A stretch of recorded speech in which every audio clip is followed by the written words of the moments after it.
What's going on, friends and family?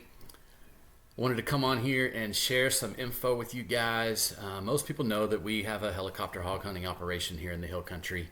And when I run into people, there's always the same first question. What gun are you using out of the helicopter? So this is what we send people up with right here. All right. This is a Palmetto State Armory AR-15 stamped in multi-cal, which means we can shoot a 5.56 or a 2.23 round out of this gun. Here you can see we have a vortexoptics. It is the Defender XL with an 8 MOA red dot, which is a big red dot, but I'll share with you why we do that here in just a second. And then you can see that it's sitting on a 1-inch riser right here, which elevates that sight up a little bit. And the reason we do that is for target acquisition.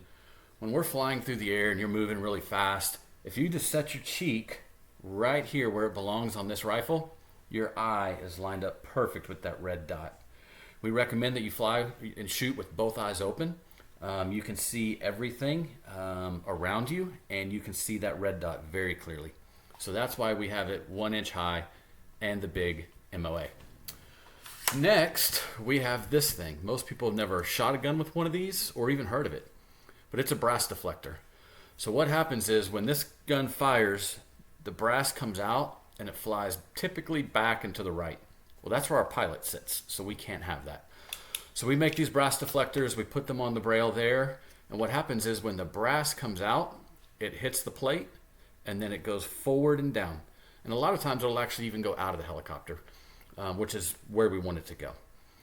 So that's our setup. It's pretty simple. We use 30-round mags. The next question we get is somewhat similar, is can I take my own AR? And the answer to that is maybe. So right here, most people are putting their optics. They're putting rings here or a red dot here. And if that's the case, you would have to be able to move that optic forward like we have here so that we can access this rail. Every AR in the helicopter has to have a brass deflector for safety. So if we can get a brass deflector on here, we'll put it on for you. We'll shoot it at the range. If it works properly, then absolutely you can take your gun in the air. If you have any other questions about this gun, this setup, this vortex, let me know. Hit me up in the comments, and I'll answer the best I can. And if there's anything else you want to learn about with the helicopter hog hunting, let me know. One of the questions I'm going to be answering soon is, how high are we flying when we're shooting? Take care, guys.